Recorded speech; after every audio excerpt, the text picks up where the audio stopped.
Welcome, everyone. Today is a very special day. We have an incredible guest on the podcast joining us today. And this is a continuation of our Blueprint series where we bring on world renowned experts in the modalities of human design, astrology, gene keys to help us to better understand our divine blueprint so that we can work with our unique energy signature and soul purpose. And it is such an honor to introduce today's guest, Karen Curry Parker. And Karen is not only a best-selling author of multiple books, but she is the creator of the Human Design for Everyone training system and the Quantum Alignment system. She has been speaking, coaching, training, podcasting on these topics for almost 30 years, and her work has been featured all over the world, including Fox News, Bloomberg, Businessweek, CBS, and ABC. Wow, Karen, thank you so much for joining us today.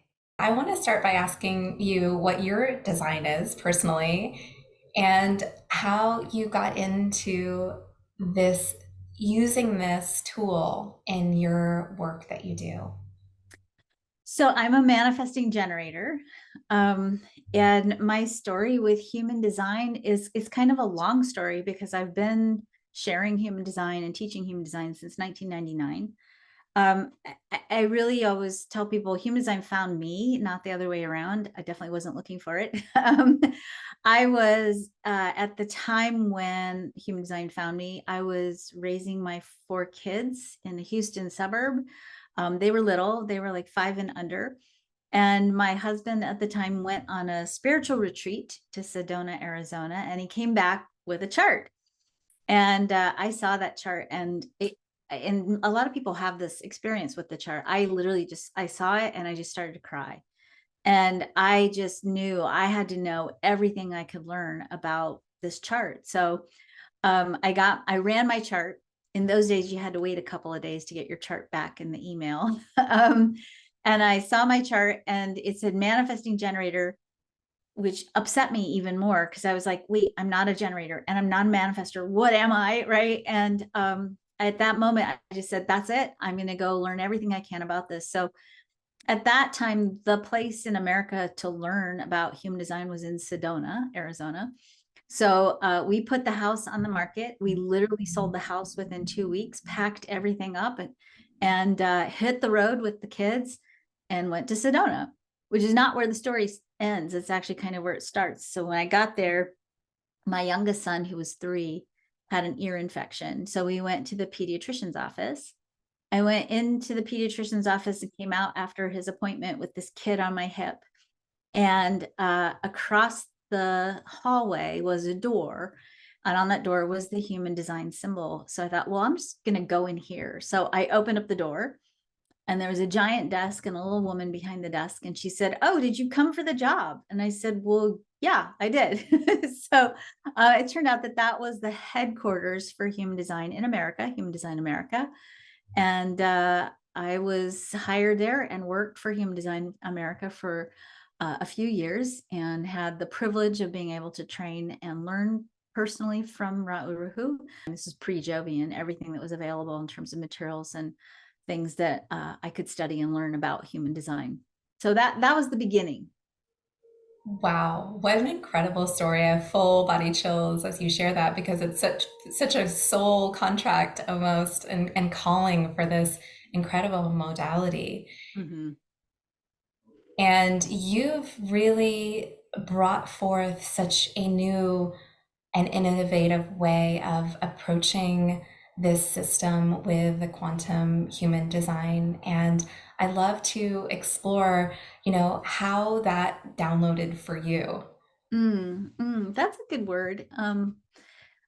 So human design, and this is really what Ra used to teach, human design as it's taught right now, traditional human design, we'll call it that, is really designed to be used to wake up what Ra calls the not self or your conditioning, to decondition you, to kind of get your attention to give you a vocabulary to help you discover who you're not, because you can't figure out who you are until you start to really untangle yourself from all those different things that your conditioning, your society, even we know now, even your ancestral lineage have taught you to be. So the language of traditional human design is kind of, he used to call it the science of awakening, because his intention with the way he taught human design was to literally, he was, cross of the clarion. He had the 51 as part of his design. So he was all about kind of shocking people awake, right? When we learned to do readings, he would say, get in, do reading, do it in 30 minutes, hand them a box of tissue and walk out, right? Which I can't do because that's not in my design at all. But that's sort of the nature of traditional human design. What Ra always said was that someday he would write the vocabulary for the awakened human. He wanted to create what he called an awakened Ray Viching. And he passed in 2011, so he never got to complete that part of his work. I don't want to be so bold as to say I'm continuing Ra's work. Ra had his own body of work. And my original training is in nursing and in coaching. I was one of the very first life coaches trained in the world. I come from a therapeutic background. I'm an energy practitioner. In the work that I was doing with my private clients, a lot of my clients were coming into human design and very quickly saying, this doesn't feel right for me. I see that there's something here, but it's not fitting. And of course, my question has always been, well, how do we take this incredible tool and use it to help people optimize their potential? And so for years, I sat with, okay, it's not quite fitting some of my clients. And certainly I would say as time went on, more and more of my clients were showing up, I would say already awakened, if you will, already somewhat deconditioned, if not radically deconditioned. They'd been doing breath work, meditation, tapping, whatever. And so they were showing up into the arena of human design and saying, hey, I like this, but it's not big enough. I need something more expansive. So I started to really explore, how is the language not fitting? Where is the language feeling stuck? Where is some of the ways that we're talking about human design feeling limited instead of expansive for people? And so slowly, actually, I kind of started it even with my Understanding Human Design book a little bit. Already in that book, I started to change some of the language so that it wasn't as heavy. Because I think some of the language, traditional language, is a little bit heavy. So I started to rewrite the language. And at a certain point, I started to think, language actually carries a frequency. Language, in fact, if you go and you go to the lab and you start speaking words and you speak it into water, or there's different ways you can measure. Different words have different frequencies. And I started to explore, I could show you, I have a giant thesaurus. I started to become obsessed with the thesaurus, and I started to go into the lab literally and start to measure the frequencies of language, and particularly the frequencies of the vocabulary of human design. And I knew I didn't want to redesign human design. Human design is perfect. It's an amazing system, but I knew that some of the language needed a little bit of an upgrade. And so over about 3 years, I began to rewrite all of the vocabulary of human design. And so quantum human design, if you will, was born of that journey of figuring out how do we elevate the frequency of the language. And I would say, and in conjunction with that, we also had to evolve some of the core ideas in human design, and in particular, the idea of strategy. Because strategy was another place where I felt like I didn't feel like I had so many people come to me and say, strategy doesn't feel right to me. I get it, but it's not how I work anymore. I could see where 5 years ago or 8 years ago or 10 years ago, I needed that, but I'm in a different place. And so when I started to go back and say, okay, it's not just the vocabulary, maybe some of it is strategy. And I have to say, I'm really hesitant to say this. I don't say this very often out in the world. I usually say this more with my students, because there's such a merit to following strategy in the beginning of your journey with human design. I don't want people to skip that in the beginning of your human design journey, that if you skip that step, this is for all of you manifesting generators, if you skip that step, you'll be sorry. You'll figure out really quickly, oh, I should maybe go back and do that. Built into strategy is the idea, and this is true of all types, even manifestors. There's the idea that we have to wait. Manifestors have to wait for inner alignment, that inner synchronizing that has to happen with all their different energies. Generators obviously have to wait to respond. Projectors have to wait for the invitation and the recognition. And reflectors have to wait that 28-day, 29-day cycle, sometimes a couple of times. The brilliance of strategy in the way that it's taught in traditional human design is that it teaches people to stop. And that the very first thing we often have to do in the deconditioning process is stop everything. We have to stop all the pushing. We have to stop all the actions that are rooted in our need to prove our worth and our value. We have to stop all the things that we're doing because we're terrified that if we don't do them, we'll be unsupported, broke, etc., we'll fail. And so that waiting part of strategy really serves the purpose of bringing people back home to themselves. The heart and the root of human design is teaching people how to reconnect with their own inner authority. That inner authority isn't external. We think it is because the waiting strategy thing for most of us feels external, but it's really more about connecting to your internal connection to yourself. What does it feel like when things are right? What does my inner voice sound like? What is my divine guidance or my cosmic self or my higher self? What is that voice of that guidance sound like? And most of us forget. We get disconnected from the body. We get disconnected from our gut. We get disconnected from the sound of source, if you will, in our heads. And so we have to have that pause piece as part of the deconditioning process because it helps us remember.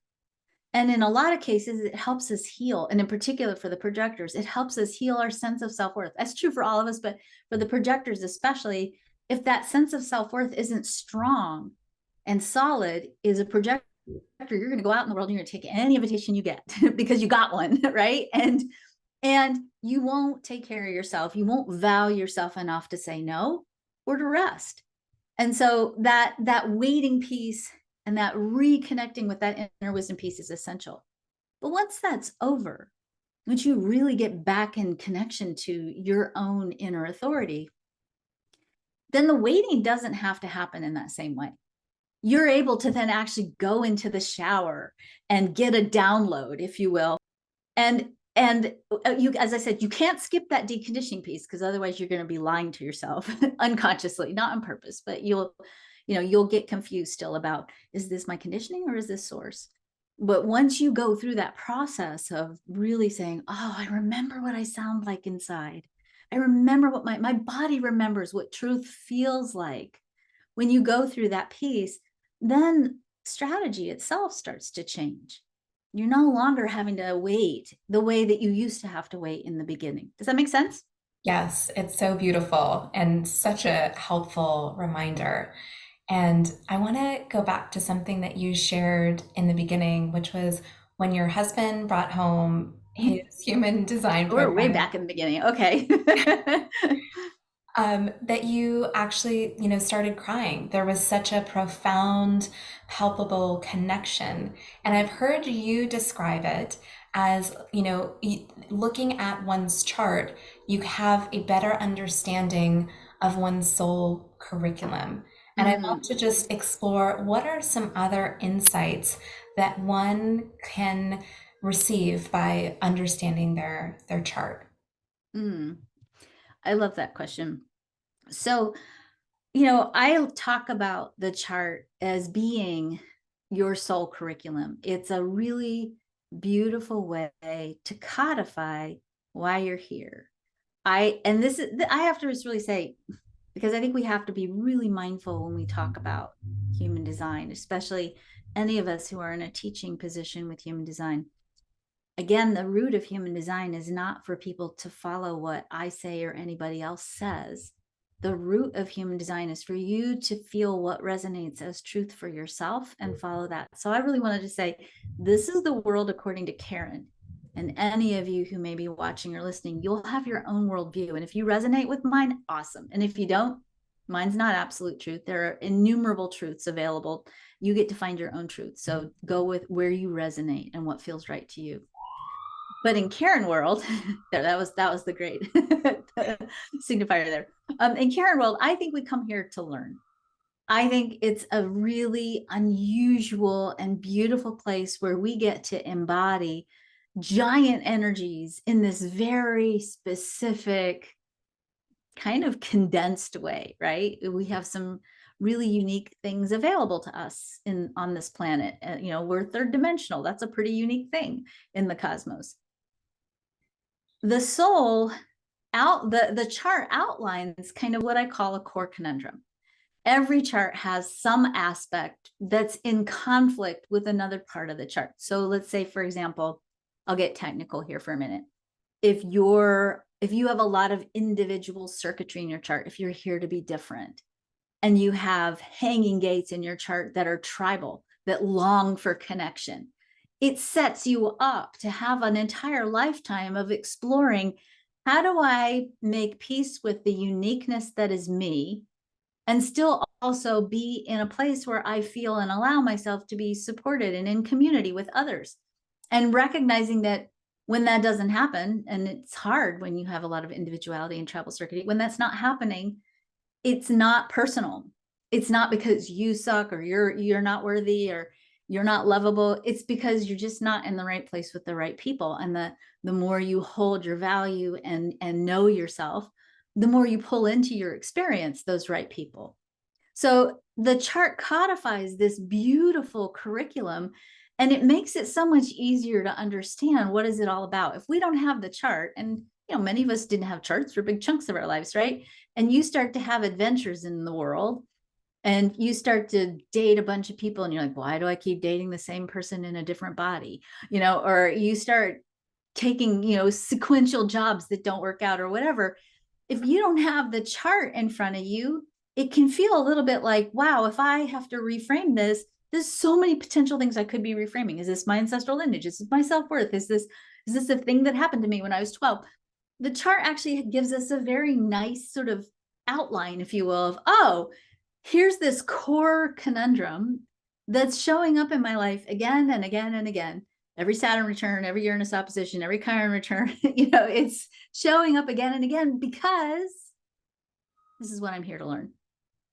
And it gives you so much more control, if you will. It certainly takes out, I think, some of the randomness of understanding why we keep doing the things that we do, why we're in the patterns that we're in, why we're conditioned the way that we're conditioned, and what it's really about. So that we're no longer victims of our reality.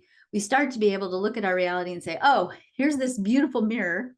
It's showing me in my external world this conundrum. It's materializing everywhere. Cool. What would happen if I reframe this conundrum this way? Oh, look, out here now I get these results. What would happen if I reframe it this way? Oh, that was way better.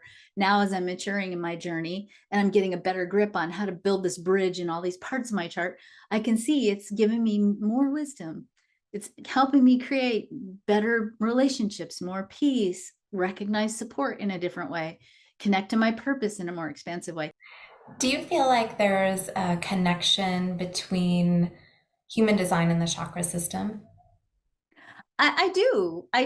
And in fact, in some of the work that we do with more of the, I'll call it the alignment piece, the quantum alignment system, we definitely look at the relationship between the chakras and the centers. So we know, if we look at the chakras, that the chakras represent core archetypal themes that influence our wellness and our energetic stability. So when we look at, let's say, the heart chakra, we know we're looking at the themes of the G and the themes of the will, and that those two play together. When we look at the solar plexus chakra, we know we're looking at the themes of the spleen and the themes of the emotional solar plexus. And it helps us sort of look at, okay, when we're looking at this through the lens of the chakra system, how do these pieces fit together? I always look at the chart. Ra taught the chart is a synthesis of these wisdom teachings. And he would say, because of that, it is in and of itself its own thing. And it is. I mean, it's different. But I don't think that you can take the chart apart without acknowledging and honoring the different wisdom teachings in the chart. There are core concepts rooted in each of those wisdom teachings that influence our understanding of the chart itself. So, for example, if we look at the I Ching has built into it the idea that the awakened human or the evolved human is going to make a certain set of choices. I mean, that's kind of what the lines are in the I Ching, right? That you're going to make a certain set of choices to express the highest potential of that archetype. The chakras, same thing. You know, you've got these karmic destinies, if you will, that you're untangling as you consciously move through choosing how to live out the highest expression of these energies. The Judaic Kabbalah is all about choice. I mean, Kabbalah teaches there's a Bahira point, a choice point every time you make a decision about anything, and you have to consciously keep yourself regulated to choose to be closer to the divine in your actions. Even quantum physics, you know, teaches us that our perception and our experience of reality is influenced by the choices that we have. So choice is built into all these different parts of the system. And as such, it really makes sense then that the system itself teaches us that we have choices, and we can consciously choose over the course of our life how to bring out the highest elements of the archetypes of the chart. Oh, I love that. That is so beautiful. So it's really about attuning to what the highest expression is. It sounds like, and to really know what your energy signature is, you're able to live in such a greater alignment to that energy and really raise your personal frequency as a result. And Mhm. multitude, being in greater alignment to your purpose, being in greater to alignment to abundance, whatever that looks like and feels like for you.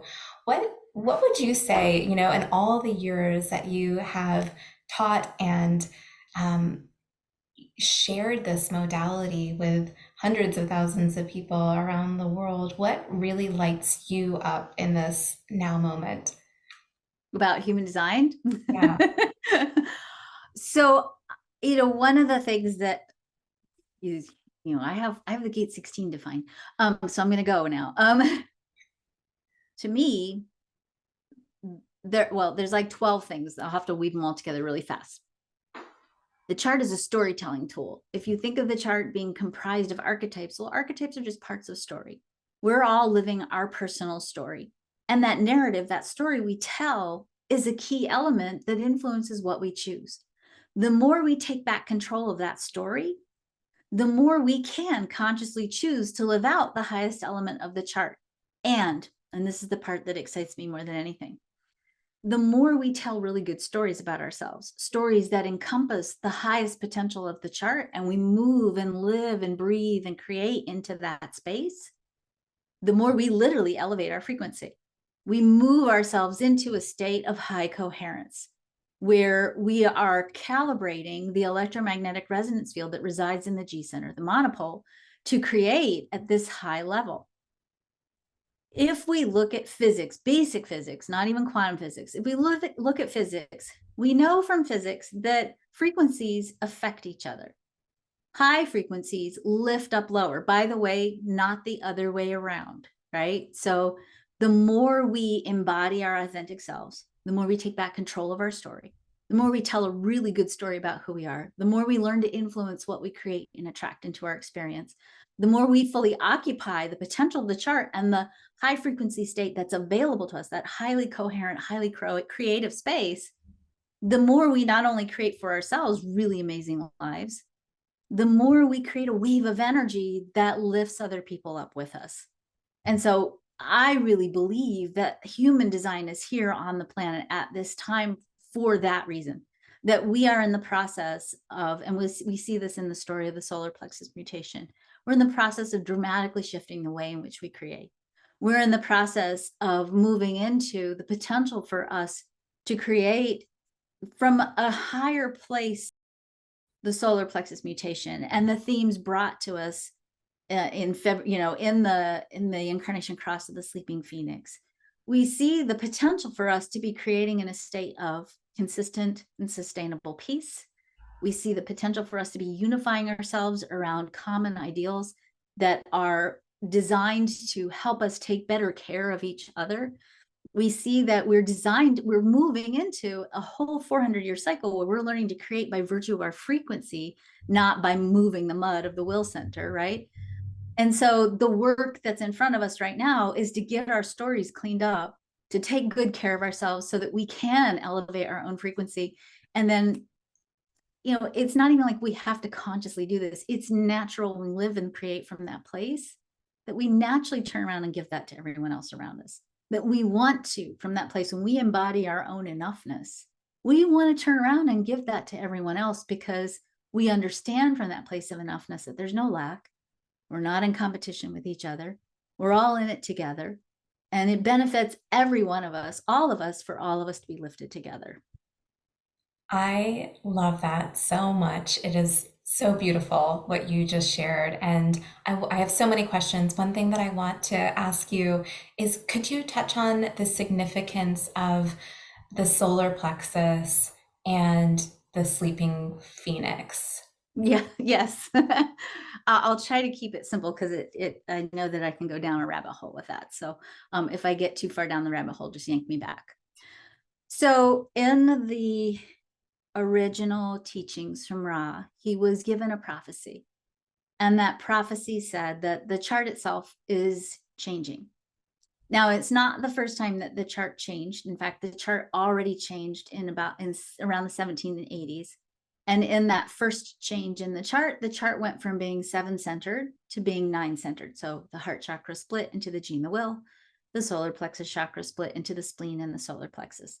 This shift gave us a soul curriculum, if you will, of reframing and discovering or remembering our innate value, how to take back control of our own story. And most importantly, it gave us the curriculum of learning how to redefine value outside of physical metrics, meaning we stop measuring things with numbers and we start redefining value as that which brings us well-being, that which creates greater well-being and moves us towards embodying, and we're not there yet, but we're still learning, embodying the idea that all life is inherently valuable because it exists. And because of that, we restructure how we do life as human beings. That learning curve, if you will, sets us up for the second shift or change in the chart that is slated to happen. In this shift, there's a lot of people talking about like, oh, we got to prepare and be ready for the apocalypse, blah, blah, blah. Remember, we already went through a shift in the 1780s. There was not an end of the world at that point in time. Zombies and aliens didn't land. We're fine. We were fine then. We're already in the shift. The thing that we forget is that the shift happened after the end. It happened at the end of the scientific revolution, meaning it happened after consciousness had already shifted to embodying the energy of the will center. We've been in the shift since the beginning of quantum physics. We've been in the shift since the late 1800s. So it's not like all of a sudden February 2027 is going to roll around and poof, half of us are going to be left behind and all the children are going to be on another planet, which is, I know, I hear very interesting stories and versions of this. We're in the shift. We're all being affected by the shift. It's not going to be instant. It takes time and humanity is evolving. In this new shift, part of what's happening is the earth itself goes through global cycles. Those global cycles are regulated by, those of you who are familiar with astrology, the precession of the equinoxes. So they last about 400 years. We are coming out of gosh, I have been getting this wrong all week. So it's not the incarnation cross of service, it's the incarnation cross of planning. I have said service all week. So the incarnation cross of planning, where we actually are in a cycle where we were designed to learn about community and willpower. We're moving into the incarnation cross of the sleeping phoenix, which has the gates associated with it, the 3420, the 59, and the 55. The 55 becomes the driver energy for this cross. Basically, what's happening is we're moving out of the idea that we have to create through will and effort into the idea that we move or we create in the world by virtue of our faith and our ability to consciously harness emotional frequencies as part of our creative power. Now, any of you have ever heard of Abraham Hicks, if you've watched the movie The Secret, if you've read anything written in the 1920s, Ernest Holmes, Madame Blavatsky came a little bit earlier, Rudolf Steiner, any of these new thought teachers, Speak and Grow Rich, and Neville Goddard. We've been doing this thoughts create your reality thing for a long time now, which is really kind of the is the predecessor information, the preceding information leading up to this shift. Really, the shift just solidifies the idea that thoughts create emotional frequencies. In fact, we know this. When you have a thought, your brain creates a photon storm in response. That photon storm causes the brain to create neurotransmitters. Those neurotransmitters in turn create an emotional frequency. That emotional frequency calibrates the heart either into a state of coherence, which is a highly creative state, or non-coherence, which is a disruptive state that's unhealthy and unsustainable. When we know how to not just think good thoughts, but have a story, a narrative, I'm supported, when we have those kinds of thoughts in conjunction with our narrative and our stories, then our body produces emotional frequencies of energy. That's the solar plexus that calibrate the heart and the magnetic monopole to then create things that match the frequency that we've given out. So the whole way in which we create, keeping it short, which is what I should have started with again, the whole way we create is changing. And basically, we're learning how to become deliberately creative and we're learning how to untangle ourselves out of reactive patterns and consciously start to choose what we really want, what really feels good and right, what is actually sustainable and peaceful and enduring on the planet. Mm, that resonates so deeply, and it's exciting to hear about, and just so fascinating how that prophecy is in alignment with other prophecies as well. Yeah. Totally. Yeah. I want to go back to something that you shared, which is around telling ourselves better stories. And Mm. I was wondering if you could share maybe an example of a profile that maybe has an element of conflict and how we might resolve that and tell ourselves a better story. So let's look at, if we're going to specifically look at profiles, let's look at the 1-3, one of the more common profiles. In traditional human design, we call the first line the investigator, the third line we call the martyr. In quantum human design, we call the first line the resource, and the third line the explorer. The first line, if you have a 1-3 profile, you have to learn by studying, gobbling up data, learning. The internet was made for you. If you have a third line profile, your role in life is to go out and then experiment with the information that you've gleaned. You have to go try it. And oftentimes, what happens is in the process of exploring and experimenting, you try everything that doesn't work because that helps you get better and better and better at knowing what does work. The reframe, if you will, on that narrative of the 1-3 is that if you are a 1-3, from your depth of knowledge and wisdom that you've learned through your studying and your exploring, you know what works based on your experience of what doesn't work. You have done the legwork on that experimental journey for others so that you actually are a resource for other people. You're a guide who has the ability to bring to the table the knowledge and the wisdom and the experience to help people know what the next right step is. That's a really powerful reframe for that 1-3. Yes, that is. That is so helpful. Thank you. It makes me want to do a deep dive and explore the way that you reframe all the different profile types. I think that is so valuable and helpful. And what it brings up for me as you're sharing is this idea of, working in teams, collaborating, and the value of knowing other people's unique energy systems. Mm-hmm. Probably beyond any other modality, I can just see the value in this system. And so I'm curious to ask you how this has played a role in, knowing yourself personally and being able to build the incredible business that you have, and also to create harmony within your team. I would say that I have to say I think about this a lot and I struggle with this question because I'll tell you that so much of it has happened organically, and I want to say it's happened organically because I think that human design itself as a system has such a deep desire to serve humanity that I think anybody who's bringing it forward, whether you're a specialist or an analyst, or you're a teacher, or you're just sharing it with your friends, that anybody that's transmitting this information is serving the system, and it really wants to be spread, because I think it's, for whatever reason, there's mysteries around this, but however, for whatever reason, that, or whoever whatever brought it here, it wants to be used as a tool to help people remember the beauty and the power of who they are. In terms of how I've used it to grow my team, I would say, I am blessed with some of the most extraordinary human beings on the planet as my team members. And, knowing their design allows me to support them in bringing their brilliance to the table as a team.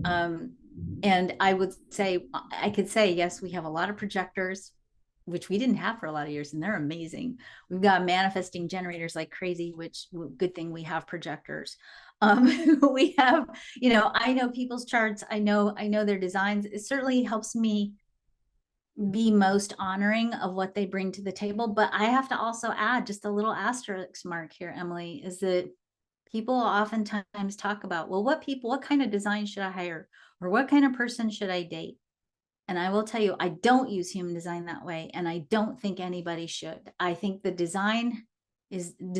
human design is a gift to help you respect, love, cherish. There is a cosmic plan, I think, in Karen world.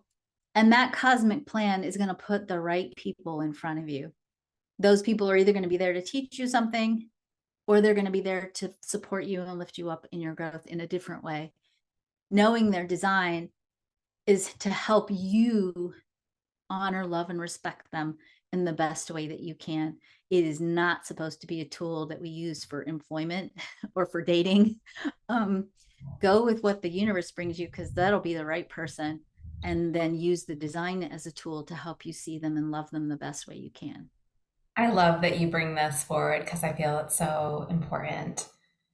Oh my goodness. Karen, this has been such an amazing conversation. And I know that we've just even, scratched the tip of the iceberg. We'd love to have you back on the show sometime to I would love further, that. yeah, explore. I just want to honor you and thank you so much for your wisdom, your heart, all the knowledge and love that you bring forward and share so generously. It's such an honor to have you on the show. Thank you. Thank you for that. Yeah.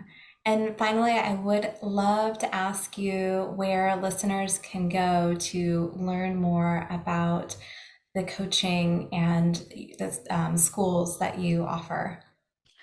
Thank you. So probably the easiest place to find us is go to our website. It's quantumalignmentsystem.com. And you can get to just about anything we offer from that site. So it's a good place to get started. Awesome. We will link to that in the show notes and also to your Instagram, which is such a wealth of information. I highly recommend checking that out as well. Karen, thank you so, so much. Thank you. Thank you for having me, Emily.